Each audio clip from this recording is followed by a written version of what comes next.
പ്രശ്നങ്ങൾ പറഞ്ഞാൽ യൂട്യൂബ് ചാനലിലേക്ക് മാന്യ പ്രേക്ഷകർക്ക് സ്വാഗതം.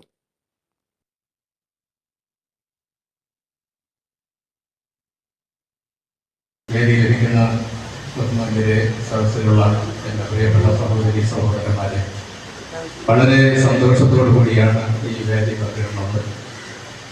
ജില്ലാനി സ്റ്റഡീസ് സെന്റർ തിരുവനന്തപുരം ജില്ലാ കമ്മിറ്റിയുടെ ആഭിമുഖ്യത്തിൽ ഇവിടെ ഒരു ഇഫ്താർ സംഗമവും പ്രത്യേകിച്ച് വിതരണവും ഇവിടെ നടത്തുകയാണ്. മറ്റുള്ളവർക്ക് മാതൃകയായി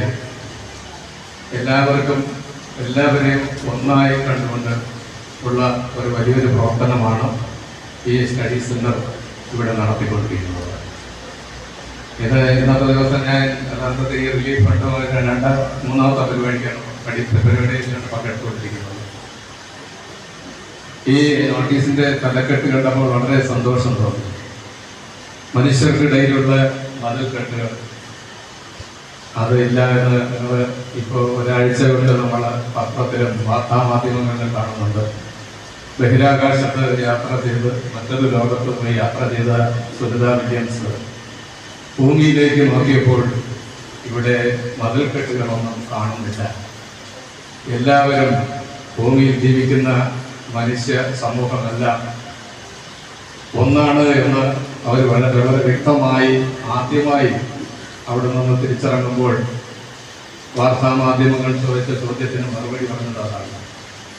ഞാൻ മനസ്സിലാക്കുന്നത് ഈ ജീനാനി ഷെരീഫ്, ആലുവയിലുള്ള ജീനാനി ഷെരീഫ്, അതിൻ്റെ പ്രവർത്തകർ ഈ തലക്കെട്ട് കൊടുത്തത് സുനിത വില്യംസിനെ കണ്ടുകൊണ്ടല്ല എന്നുള്ളതാണ്. നേരത്തെ ഈ തലക്കെട്ട് ഈ ജീനാനി ഷെരീഫിൽ തന്നെ പല പ്രവർത്തനങ്ങളിലും അവർ തലക്കെട്ടായിട്ട് കൊടുക്കുന്ന വാചകം ഇതാണ് മനുഷ്യൻ. ഖുർആനിൽ വളരെ വ്യക്തമായി രേഖപ്പെടുത്തുന്നു, യാ അയ്യുഹൻ നാസ്, അല്ലയോ മനുഷ്യ സമൂഹമേ എന്നാണ്. ഖുർആനിൽ അല്ലയോ മുസ്ലിങ്ങളെ എന്ന് ഒരിടത്തും പറയുന്നില്ല, അല്ലയോ ഹിന്ദുക്കളെ, അല്ലയോ ക്രിസ്ത്യാനികളെ എന്നും പറയുന്നില്ല. മനുഷ്യ സമൂഹത്തെ നോക്കി ഖുർആനിൽ പറഞ്ഞിരിക്കുന്നത് യാ അയ്യുഹൻ നാസ്, അല്ലയോ മനുഷ്യരെ എന്നാണ്. ആ ഒരു വാചകം വരുമ്പോൾ ഇതിൻ്റെ ഇടയിൽ തലക്കെട്ടുകളൊന്നുമില്ല, ഇതിൻ്റെ ഇടയിൽ വേർതിരിവ് ഒന്നുമില്ല, ജാതിയില്ല, മതമില്ല, ഒന്നുമില്ല. എല്ലാവർക്കും ജാതിയുണ്ട്, മതമുണ്ട്. അവരുടെ മതങ്ങൾക്കനുസരിച്ച് അവരുടെ ആരാധന നടത്തുന്നു, അവരുടെ പ്രവർത്തനങ്ങളുമായിട്ട് മുന്നോട്ട് പോകുന്നു. എനിക്ക് പറയാനുള്ളത്, ഖുർആൻ ഒരു സ്ഥലത്തും തീവ്രവാദത്തെ പ്രോത്സാഹിപ്പിച്ചിട്ടില്ല. എപ്പോഴും സത്യവും ക്ഷമയും സാഹോദര്യവും മുന്നിൽ കണ്ടുകൊണ്ടുള്ള പ്രവർത്തനമാണ്. ഖുർആനിലെ അധ്യായത്തിൽ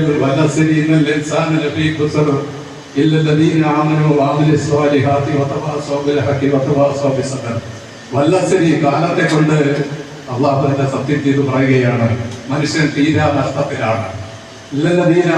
സത്യത്തിൽ വിശ്വസിച്ചവരൊഴികെ അതിന്റെ കൂടെ സർക്കർമ്മങ്ങൾ അനുഷ്ഠിക്കാത്തവരൊക്കെ പരാജയത്തിലാണ് എന്നാണ് പറയുന്നത്. തീവ്രവാദം സൽക്കർമ്മങ്ങളെന്ന് ആർക്കെങ്കിലും തോന്നുന്നുണ്ടോ? ഇല്ല.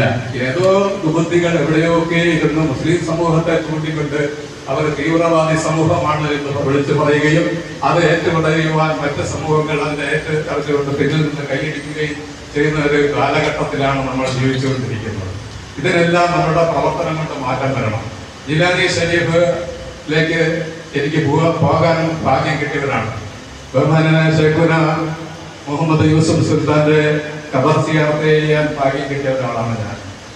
ആ കോമ്പൗണ്ടിലേക്ക് കടന്നു ചെല്ലുമ്പോൾ വലിയൊരു പ്രത്യേകതയാണ്. ഞാനിപ്പോൾ അവിടെ മനസ്സിനൊരു നല്ലൊരു സമാധാനം ഉണ്ടായി. അവിടെ ചെല്ലുമ്പോൾ എനിക്ക് എല്ലാ മാസവും ആദ്യത്തെ ഞായറാഴ്ച അവിടെ നടക്കുന്ന സ്വലാത്ത് മജ്ലിസിൽ പങ്കെടുക്കണമെന്ന് ആഗ്രഹമുണ്ട്. ഒരു പൊതുപ്രവർത്തകൻ എന്നുള്ള നിലയിൽ എനിക്ക് മറ്റ് ദിവസങ്ങളിലൊന്നും പോകാൻ പറ്റിയില്ല. എന്തൊക്കെയായാലും വരുന്ന ദിവസങ്ങളിലൊക്കെ നടക്കുന്ന ഇതേപോലുള്ള പരിപാടികളിൽ ആലുവയിൽ പോകണമെന്ന് ആഗ്രഹമുണ്ട്.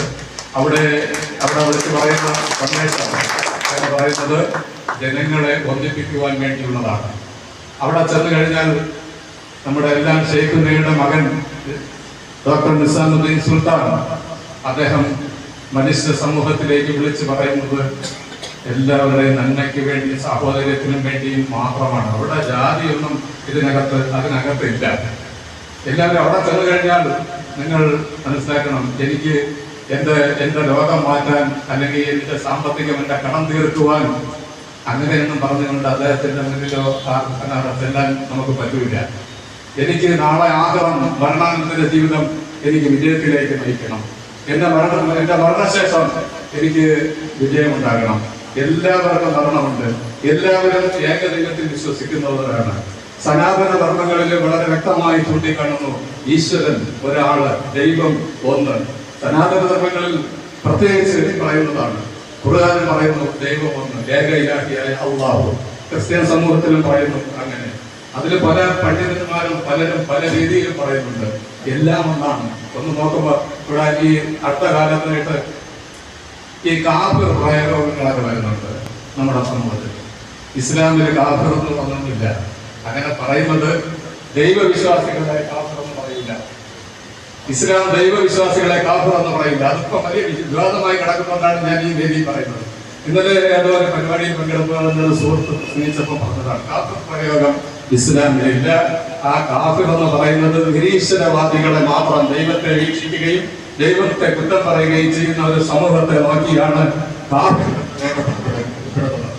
അപ്പോ ആ ഒരു ഭാഗം നമുക്കില്ല.